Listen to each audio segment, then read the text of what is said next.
Swadika, thank you for joining us on Newsline. We are broadcasting live on NBT, Radio Thailand, FM 88, and on NBT World. It's Friday, March the 13th, and you're with me, Tra Chirakasan.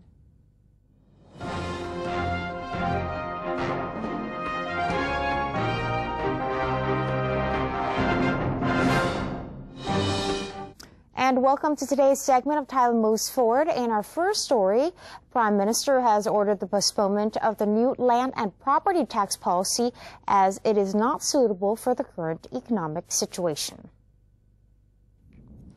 Prime Minister General Prayut Chan-o-cha chaired the meeting of the head of 5 policy driving committees, including the Committee of the Public Account at Government's House. The spokesman of the Prime Minister's office, Captain Yongyut Mayalap, has revealed after the meeting that the Prime Minister has ordered the Ministry of Finance to postpone the promulgation of the new land and property tax as the current economic situation is still in the recovery period, and the tax would increase financial burdens to the low-income public. The Prime Minister has also been reported to and suggested that the Ministry of Finance consider adjusting the tax structure, emphasizing that the public should not be affected.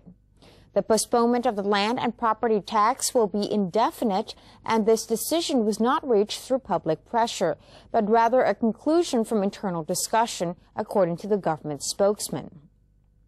The government spokesman has also added that the Bangkok Mass Transit System Public Company Limited, which is the operator of the 2 BTS SkyTrain lines in Bangkok, will not be raising its fares during this time. As a way to encourage future exchanges of visits with each other, Thailand and Belarus have exempted visa requirements for diplomatic and government officials while setting eyes on expanding cooperation in trade and investments. Thailand's Deputy Minister of Foreign Affairs, Don Paramat Vinay, has met with Mr. Valery Sadoko, Ambassador of Belarus to Thailand, in order to discuss the promotion of diplomatic relations as well as economic cooperation between the two nations. On behalf of his country, the Belarusian ambassador expressed interest in seeking new export channels in Thailand for Belarusian products such as potash fertilizers, car tires, trucks, and tractors. Thailand, on the other hand, is intent on exporting rubber products and processed agricultural goods to Belarus. The delegates also signed an agreement on the mutual exemption of visa for holders of diplomatic and official passports. The visa waiver is considered significant to the tightening of friendship between the two sides and is aimed at persuading their state officials to visit each other's country more frequently. Thailand and Belarus officially established their diplomatic ties on July 21, 1992.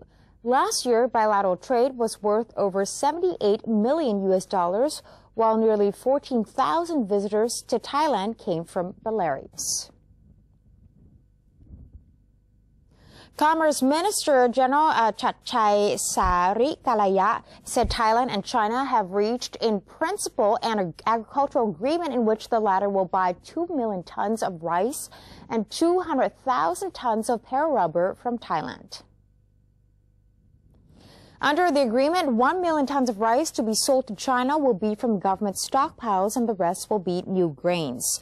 The two countries will sign a formal contract for the delivery of 1 million tons of new rice in the People's Republic of China on May 8th.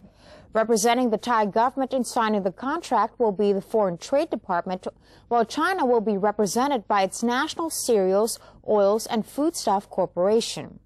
As for the old rice deal, which China had made with the previous government to buy 700,000 tons of rice from Thailand, the minister said China would still buy 300,000 tons under that commitment at market price, with delivery expected in July of this year. The rest of the deal is subjected to further discussion between both sides. As for the 200,000-ton rubber deal, the minister said 150,000 tons will be ribbed smoke sheet and 50,000 tons in block rubber. All of the rubber must be newly harvested in November of 2014 and delivered to China within a year. The National Legislative Assembly, or NLA, has resolved not to impeach 38 former senators for their attempt to amend the 2007 Constitution. Members of the NLA voted in a secret ballot not to impeach the former senators who were facing charges over their attempts to revise the Senate origin bill. According to the report, 2/3 of the votes by the lawmakers were needed in order for any of the former senators to be impeached. The impeachment motion against them was filed by the National Anti-Corruption Commission, or NACC, which alleged that the 38 former senators had abused their power and should therefore be stripped of their rank and be banned from politics for 5 years. The Constitution Drafting Committee, or CDC, anticipates that the draft charter will be completed within this month. CDC spokesperson General Lerrat Ratanawanit revealed that much progress has been made to the review of the to-be-finished draft charter, which has a total of 315 provisions. According to him, most of the work involves the correction of words and meanings. General Lerrat expects the draft constitution to be completed as scheduled, which is by the end of March. Afterwards, the CDC will travel to various places to inform the public of the charter, as well as to collect more input. Speaking about a meeting between the Five Rivers chaired by Prime Minister General Prayut Chan-o-cha, the spokesperson said the CDC was praised by the Premier for its work progress and commitment to drafting the most effective and useful constitution. The Election Commission said it disagreed with the Constitution Drafting Committee's decision to establish a new agency to oversee and manage the election process. The Constitution Drafting Committee invited the Election Commission and the Office of the Ombudsman and the Human Rights Council for their inputs, acknowledging their roles in the new charter. The Constitution Drafting Committee has planned to establish a new commission in place of the EC and to merge the Office of the Ombudsman and Human Rights Council into the Office of the Ombudsman and Human Rights Protection. Somchai C. Sutiyakon, an election commissioner, said he disagreed with the establishment of the new unit, claiming it would likely be a target of political influence. He backed his claim by saying that the origin of the new agency, which calls for a high-ranking government official to select its members, is susceptible to corruption. Instead of having just one person selecting the members, Mr. Somchai suggested that the Charter Drafting Committee consider allowing the Election Commission to handle the selection process with the right to dismiss unqualified members. The foreign ministers of Thailand and India have discussed an increase in their bilateral and regional cooperation during the Thai foreign minister's visit to India. The Deputy Prime Minister and Minister of Foreign Affairs, General Thanasak Patimaprakon, held a bilateral discussion with the Indian Minister of External Affairs, Sushma Swaraj, during his official visit to the South Asian economic powerhouse nation. Regarding national security, both countries have agreed to hold the 7th Joint Commission meeting in June of 2015, having Thailand as the host country. India has also expressed its understanding regarding the current political situation in Thailand. Both sides agreed to establish the India-Thailand Free Trade Area to stimulate more investment. The Indian counterpart also expressed interest to invest in the deep seaport project in Dawei Special Economic Area, where Thailand stands ready to provide information to investors through roadshow events. Both countries have also agreed to push forward academic cooperation, while Thailand is also ready to share the nation's expertise in areas such as the tourism management with India. The National Anti-Corruption Commission, or NACC, is proceeding with the impeachment motion against 250 former MPs who were involved in the illegal amendment of the previous charter. NACC Secretary General Sansearn Pontiak revealed that the anti-graft agency has resolved to indict the 250 former MPs from the previous government for their approval of a charter amendment bill that will alter the Senate's composition. He said the commissioners perceived the ex-parliamentarians' vote on the bill as an abuse of their constitutional power and agreed that they should be subject to impeachment. If impeached, they would automatically receive a 5-year political ban. The NACC has categorized the accused into different groups based on the nature of their wrongdoing. Case files and evidence are being prepared, and the agency is expected to begin submitting them to the National Legislative Assembly, or NLA, for deliberation in the next 15 days. Despite the NLA's decision not to impeach 38 former senators over their passing of the same bill, NACC Commissioner Wiwit we insisted that the impeachment case against the 250 former MPs is different in context. Meanwhile, the NACC has also received a piece of information suggesting that some of the then MPs were casting votes for each other, which would be considered a criminal violation. The agency is working to investigate the matter. A seminar named Cyber Attack Economic Crime in the No Boundaries Age of Austin addresses private business and public sectors to be more aware of cyber crimes that are not only financially destructive for businesses, but can also ruin the whole economy and other building blocks of a country. Tanwa Watahong, Associate Director, Risk Consultant Forensics, revealed that 68% of Thai companies believe that they could detect and defend cyber threats, but only 22% was confident of their incident response and investigation capabilities in solving the problem should there be a cyber attack, such as stolen clients' information or credit card number retrieved by a hacker. He said that many businesses should be wary of employees who bring their own laptop to be registered at the company, as this is one way workers may get important information from companies without getting tracked afterwards. He also warned businesses of buying pirate software, as these are unreliable, and computers with pirate software are easily hacked and would therefore cause more financial damages than investing money to get a proper one. Other crimes talked about at the seminar include phishing, when perpetrators try to retrieve usernames, passwords, and credit card details by presenting themselves as trustworthy. Experts at the seminar said many of these cyber attacks may be avoided by having a secure cyber system, verifying information both sides of the transactions, and having more than one channels of communication when doing business transactions. The situation of air pollution in the upper northern region of Thailand has improved thanks to the decrease of dust particles of under 10 micrometers in diameter into the air. However, the Department Director General Wichian Rungrung said that the levels of hazardous airborne particles in many provinces remained high, especially in Mae Hong Son, where the level of the tiny dust particles reached 235 micrograms per cubic meter. In other upper northern provinces, the levels of dust particles in the air were between 26 to 235 micrograms per cubic meter, while the levels of ozone varied between 64 to 139. It was necessary for local residents to refrain from burning agricultural waste and bushes to help reduce dust particles in the air, according to the Director General. And that's the end of today's edition of Thailand Moves Forward. Before we take a quick break, let's have a look at the exchange rates and commodity prices.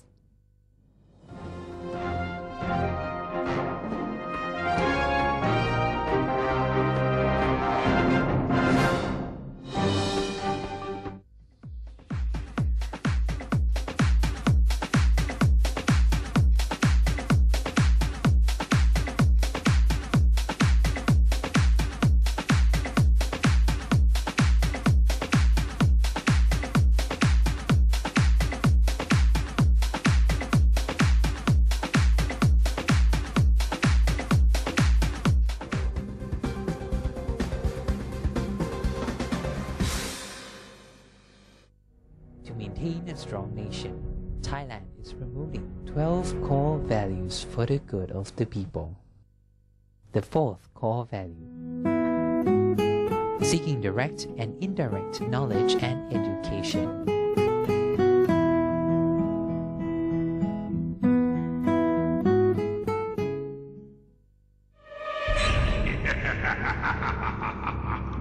Even if we don't see them, they are amongst us. And they're hungry.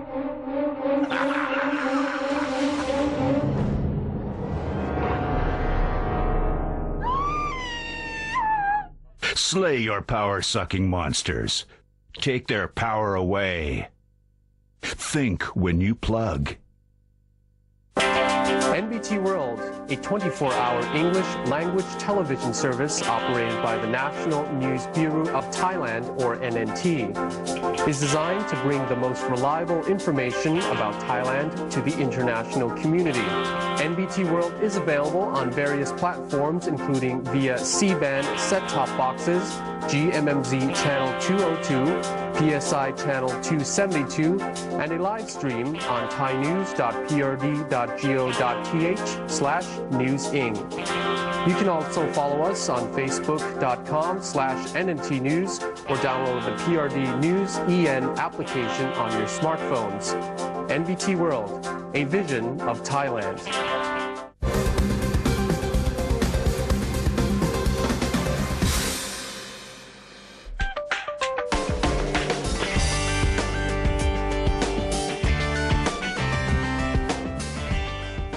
Welcome back. You're watching Newsline.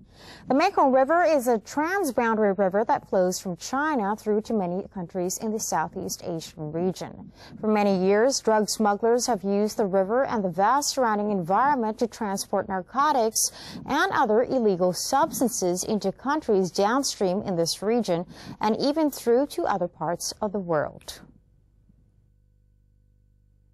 The Mekong River, an international river, flows from China through many countries in the Southeast Asia region. For many years, drug smugglers have used the river and the vast surrounding area to transport narcotics and other substances into countries in the region, or even to other parts of the world. Drugs trafficking is the issue that takes place at the international level. To fight that, 4 nations of the Mekong sub-region have joined hands together to share information that leads to suppression operations here at the Safe Mekong Coordination Center. The Safe Mekong Coordination Center, or SMCC, is situated in Chiang Mai province of northern Thailand. It's here that drug suppression officials from Thailand, China, Laos and Myanmar come together to share the information on the trafficking problem. The combined effort was initiated by China after the massacre of the crew of a Chinese vessel on the Mekong in the drugs-related incident.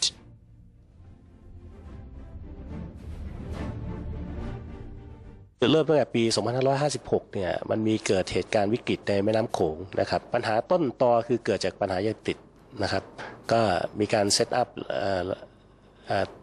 เซฟแม่โขงขึ้นในจีนเชิญตัวแทนของแต่ละประเทศละ2 คนเพื่อแก้ไขปัญหายาเสพติดในภาวะวิกฤตในช่วงนั้นนะครับหลังจากนั้นจีนก็ทาบทามให้ไทยเนี่ยเป็นเจ้าภาพและเป็นเจ้าภาพในปีนี้ซึ่งไทยว่าเห็นว่าเป็นประโยชน์ต่อประเทศในการแก้ไขปัญหายาเสพติด Every day, officials from the 4 nations come together to share relevant information which was gathered through agencies in each of the participating countries regarding the transportation of drugs and intel on the current situation.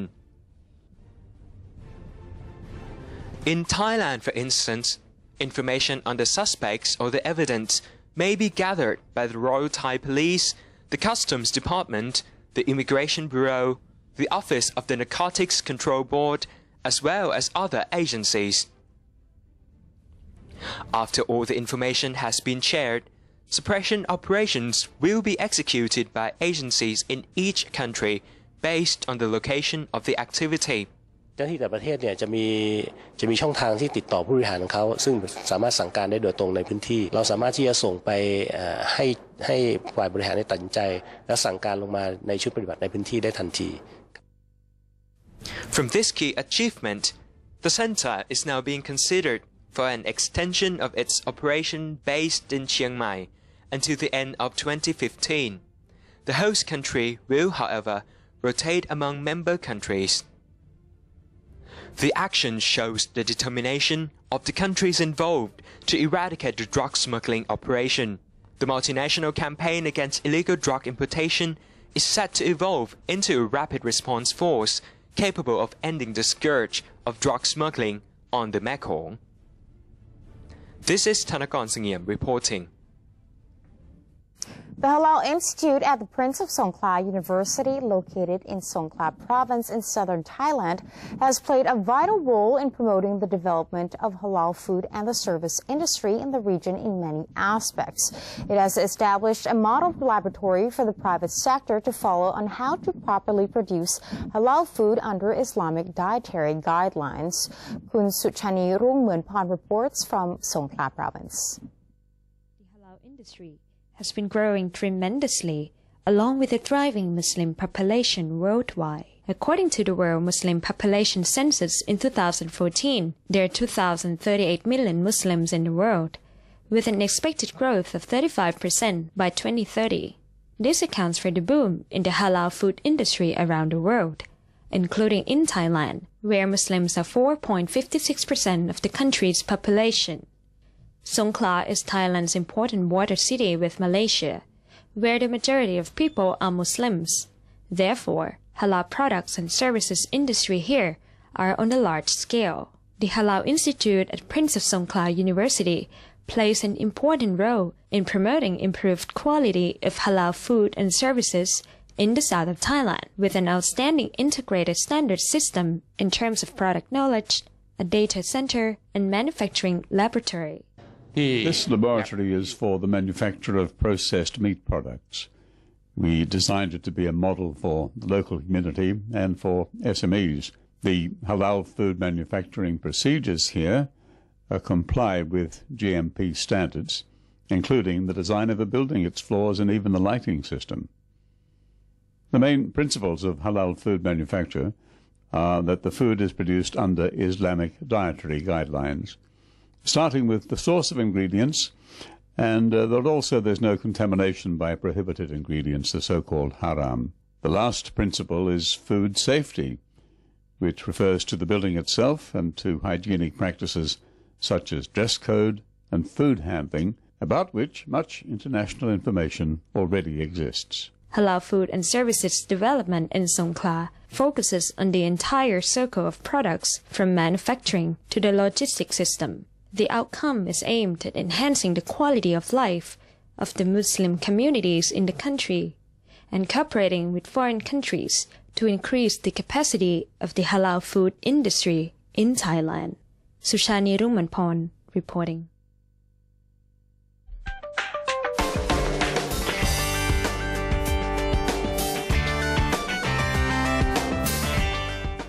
And elsewhere around the world, 2 police officers in Ferguson, Missouri were shot and wounded in what officials called an ambush early on Thursday, the latest spasm of violence arising from months of tension between African Americans and the city's mostly white police force. The officers were treated and released from hospital at St. Louis County Police. This is according to the police. Now, Police Chief John Belma earlier said a manhunt was underway for a suspect or suspects. A 41-year-old officer from St. Louis County Police was struck in the shoulder, and a 32-year-old officer from nearby Webster Groves Police Department had a bullet lodged near his ear after it passed through his cheek. The shots rang out as a rally in front of the city's police headquarters were dispersing hours after the local police chief resigned.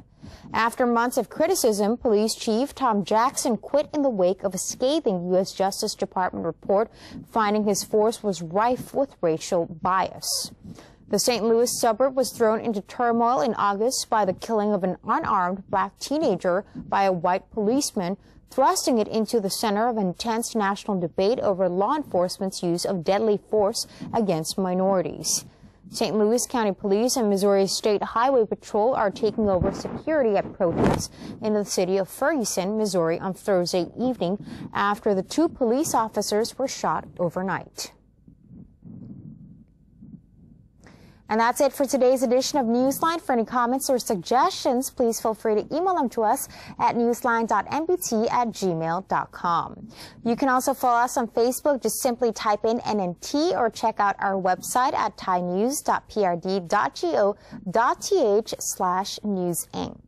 We're going to say goodbye with footage of elephants bathing in a river in the province of Chiang Mai. I'm Tra Chirakasan. Have a wonderful day. Sawasdee ka.